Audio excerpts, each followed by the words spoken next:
आदित्यपुर गांव के जंगल में एक बूढ़ा आदमी रहा करता था और आदित्यपुर गांव में कमलेश नाम का एक दुकानदार रहता था।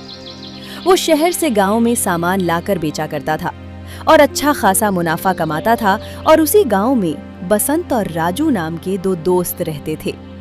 वो दोनों जंगल से जामुन लाकर गांव में और शहर में बेचा करते थे।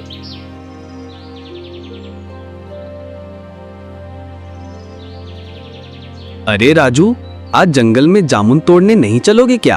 अरे चलूंगा, रुको आ रहा हूँ, थोड़ा सब्र रखो। फिर वो दोनों जंगल में जामुन तोड़ने के लिए चले जाते हैं।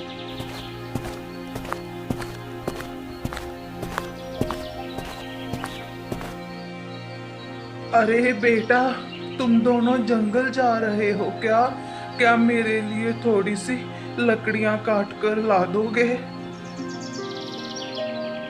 क्या तुम अपना काम खुद नहीं कर सकते? बेटा, क्या करूं? अभी मैं बूढ़ा हो चुका हूँ, मेरे से इतनी दूर चला नहीं जाता। हाँ तो उम्र हो गई है तो क्या? हमसे पूछकर बूढ़े हुए थे। तुम खुद ही तो बूढ़े हुए हो, इसलिए हम क्यों लाए तुम्हारे लिए लकड़ियां?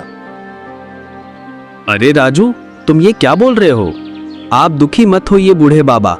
दरअसल राजू ना थोड़ा गुस्सैल है, बाकी दिल का अच्छा है। आपके लिए लकड़ियां काटकर मैं ला दूंगा।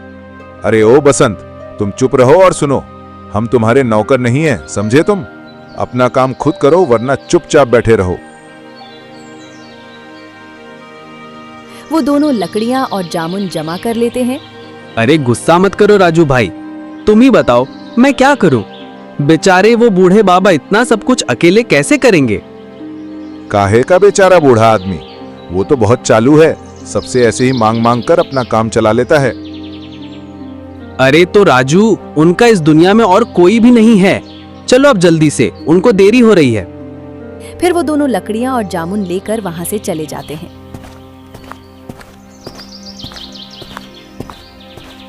अरे बूढ़े बाबा, मैं आपकी लकड़ियां कहां पर रखूं?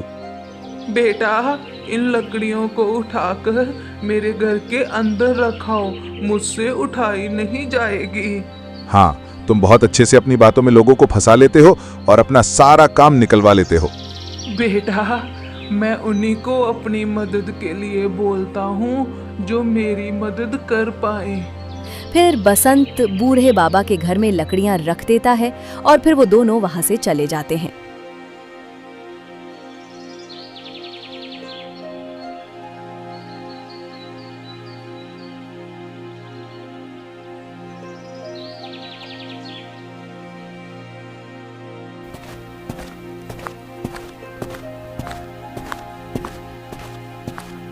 कमलेश बेटा, मुझे थोड़ा सा आटा दे दो और थोड़ी सब्जियां दे दो।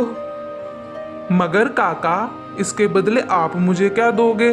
क्या आपके पास पैसे हैं? कमलेश बेटा, तुम्हें पता तो है मेरे आगे पीछे कोई नहीं है, मेरे पास पैसे कहाँ से आएंगे?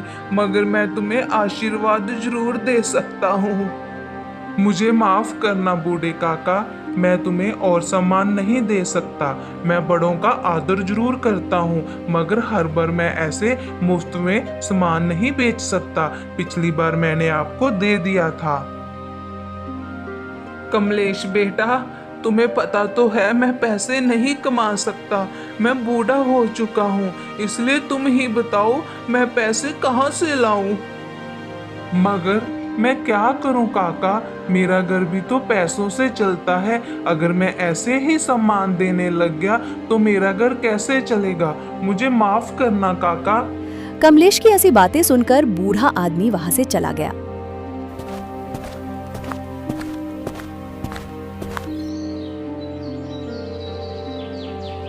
फिर अगले दिन सुबह होने पर बूढ़ा आदमी फिर से कमलेश की दुकान पर जाता है तो बूढ़े आदमी को देखकर कमलेश बहुत गुस्सा हो जाता है। काका, आप आज फिर से मुंह उठाकर चले आए। मैंने आपको कल ही बोला था मैं ऐसे कोई भी सामान नहीं दूंगा। अरे रुको कमलेश बेटा, आज मैं खाली हाथ नहीं आया, मैं तुम्हारे लिए कुछ लेके आया हूँ। फिर बूढ़ा आदमी उसे एक चांदी का सिक्का दे देता है। बेटा, तुम अब तो मुझे सामान दे दोगे ना? मुझे सारा राशन दे देना ताजो मैं तुम्हारी दुकान पे बार बार ना आऊं। हाँ हाँ काका, क्यों नहीं। अभी तो तुम मुझे सामान के बदले कुछ दे के जा रहे हो। कोई बात नहीं, मैं अभी सामान देता हूँ। फिर बूढ़ा आदमी सामान लेकर वहां से चला जाता है और ऐसे ही कई दिन बीत जाते हैं। फिर एक दिन राजू कमलेश के यहाँ जाता है। अरे क्या हुआ कमलेश भाई, वो बूढ़ा आदमी तुमसे आज भी मुफ्त में सामान ले गया क्या? तुम सब लोग पता नहीं क्यों पागल हो जो सब उन्हें ऐसे ही सामान दे देते हो। अरे नहीं नहीं राजू भाई, तुम्हें ऐसे लगता है मैं किसी को मुफ्त में सामान दूंगा? वो मुझे रोज एक सिक्का दे के जाते हैं चांदी का, और फिर अपने लिए राशन लेके जाते हैं।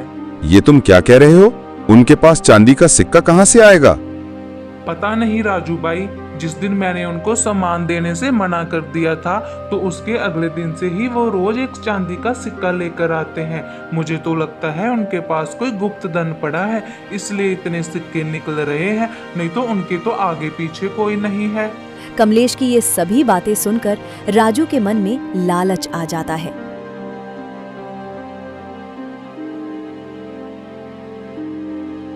राजू बैठा बैठा सोच रहा था कि तभी उसकी पत्नी वहां आ जाती है।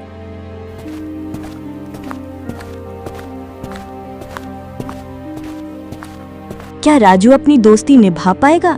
क्या राजू अपनी दोस्ती के लिए अपना लालच छोड़ देगा, या फिर अपनी पत्नी के साथ मिलके बूढ़े आदमी के घर चोरी करेगा?